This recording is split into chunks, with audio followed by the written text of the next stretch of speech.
Welcome to Ready to Fight. My name is Johnny Rashman. Today I'm joined by the President of the Saudi Arabian Boxing Federation, Mr. Abdullah. First of all, how are you? I'm doing good, Johnny. Thank you very much, and welcome to Saudi. It's amazing. As we spoke about off camera, the place is developing extremely fast. But what I want to know is, how is boxing going at the moment, and how is it evolving and developing as a sport? It's been an amazing journey. Since we did the first fight on the pro scene within the kingdom, we saw a massive growth, an exponential growth actually in the number of participation within the sport. We used to have almost 100 boxers, give and take, within the federation. Today we have 1,700 actually that are participating within the federation's different events. The number of clubs grew by almost 2,000% in terms of number of clubs that are participating in boxing. And we have now 3 pro boxers that are registered under the Saudi flag. So it has been an amazing growth since the past 3 years, and we're looking forward with all the different partnerships that we have today that we will take it to the next level. Yeah, so it's amazing how the big names have come here, but really you want to develop fighters from the grassroots, and people are going to look at these champions and say, I want to fight. But how are you going to develop sports? How are you going to develop boxing in Saudi Arabia? What's the fundamental goals and objectives?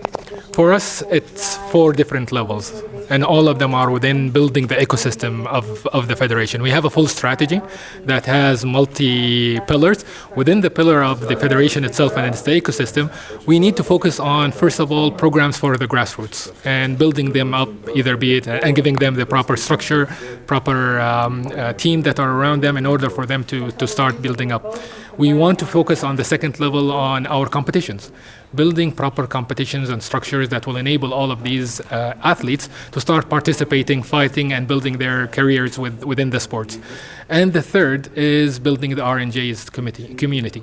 Yeah. We want to have the best RNJs, and we have already an agreement with the international bodies within boxing to start having multi-courses that are going to enable us to reach where we want. And last but not least is the coaches, because it all boils around the coaches. And in the end, we have multi-programs for them. Ready to Fight is now participating and supporting us as well with bringing the best coaches from the world to the Kingdom of Saudi Arabia in order for them to participate with this growth momentum that we have.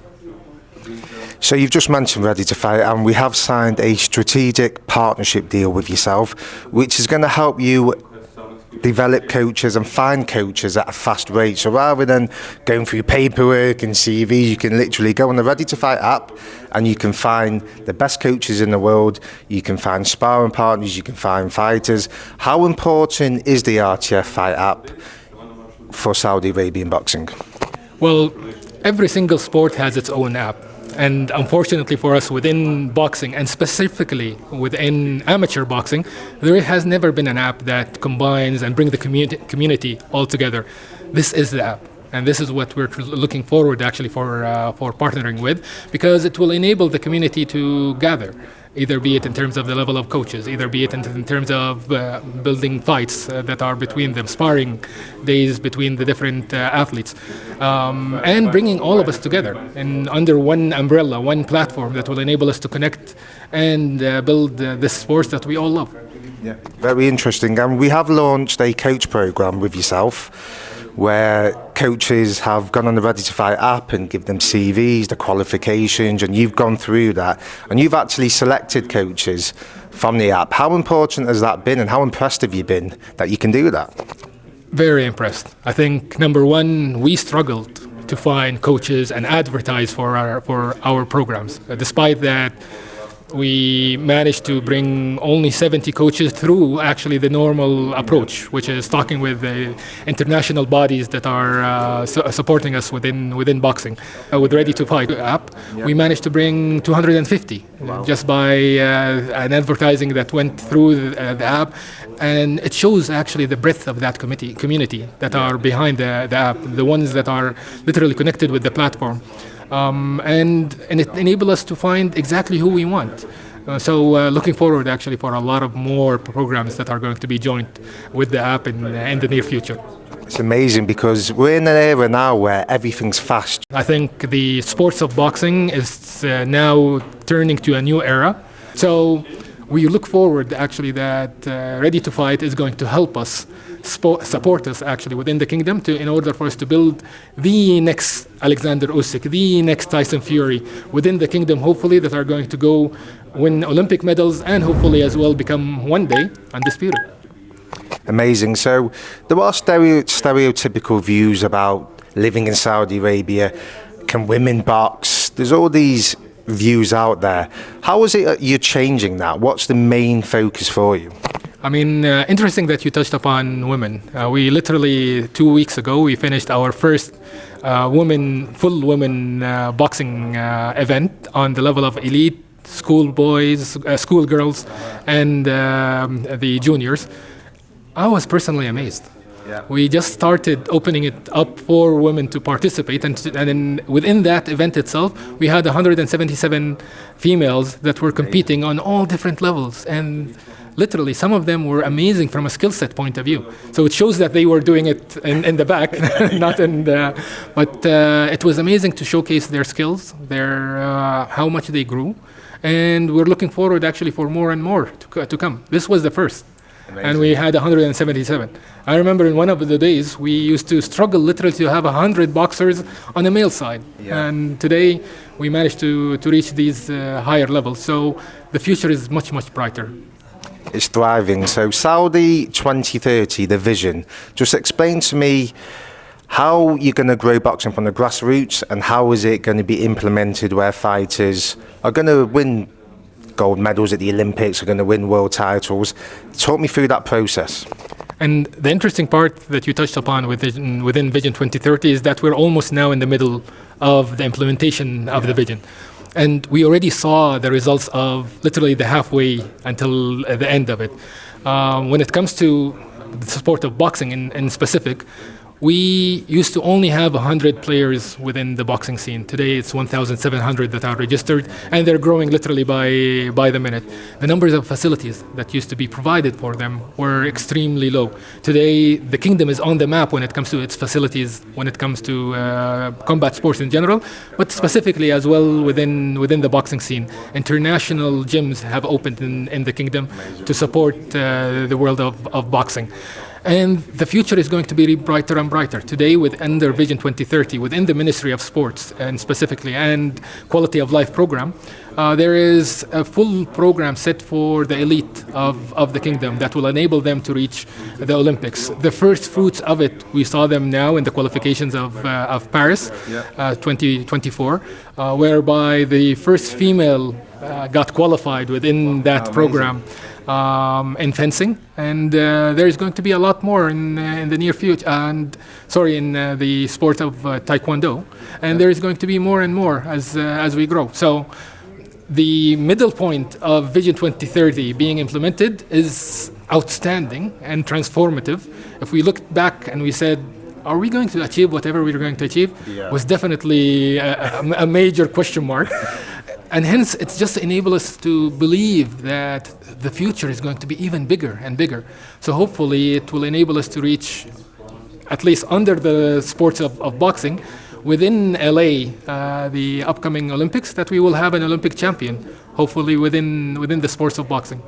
It's amazing because it's not just sports, it's socially as well. The two have to go hand in hand. There's a lot of urban developments going on here. How important does boxing play a part in developing Saudi Arabia as a country? I think if we look at around us in the room, every time we just put our heads and think about how many people visited Saudi because of boxing. And it's just amazing. It's a sport that really combines a lot of different ethnic groups, a lot of different people that would love and come and support and see and watch. And they're not here only for the boxing, they're here to see the whole country as well. So since literally AJ versus Ruiz 2, and after that AJ versus Usyk 2, and moving until today, reaching the undisputed, the amount of people that visited Saudi just because of those different shows and events is immense. and hence they got a picture of what Saudi is. We built a full industry under tourism that enabled them to come, see, watch, enjoy, and go back hopefully with great memories that they will tell others that will enable them to come. So it's definitely extremely important from the tourism part to enable people to come and visit the kingdom, but as well from the sports part. We saw how much bringing those international events are helping the community in the kingdom as well understand what is the sport, get passionate about the sport, and hopefully participate in it, either be it through combat boxing or through as well boxing for fitness. So it has been a pinnacle sport for the kingdom within Vision 2030, and it enabled literally the tourism sector to grow and as well the sports sector to thrive. Amazing. 2 more questions. I want to know the overall vision for yourself. I know the Saudi Vision 2030, but I want to know, what do you want to accomplish as the president of the Saudi Arabian Boxing Federation? I think threefolds. Number one is building the proper ecosystem that will hopefully enable new generations to participate in boxing, either be it grassroots programs, either be it school programs, either be it the likes of having best coaches of the world coming in and attending, improving the R&J community and the likes. Because that is a lasting effect. That is where structurally everything is going to be enabled. Number two, supporting building the overall athlete of Saudi Arabia. We want to see an Olympic champion. Would extremely be happy if it's in our term in the coming 4 years, but being realistic, we want to build the grassroots that are going to enable it to happen. If not in 2028, it's going to be definitely in 2032. So building those programs that are lasting and sustainable that will enable a Olympic champion to be there is something that I'm extremely thriving towards and making it happen. And the third is enabling people to come and visit Saudi because of boxing. Yeah. Either be it coaches, either be it Olympic athletes, either be it RNJs, either be it the community of boxers and the lovers of boxers, just to come and enjoy boxing in the kingdom and see the kingdom as well as they're here. Thank you very much for your time. The vision is amazing, the facilities are amazing, and I'm looking forward to see how Saudi Arabian boxing grows. So thank you very much. Thank you very much, and looking forward for you being part of that growth. Ready to Fight is the platform, and looking forward to partnering with that platform on growing Saudi and as well the world when it comes to boxing. Thank you very much. Amazing. Thank you.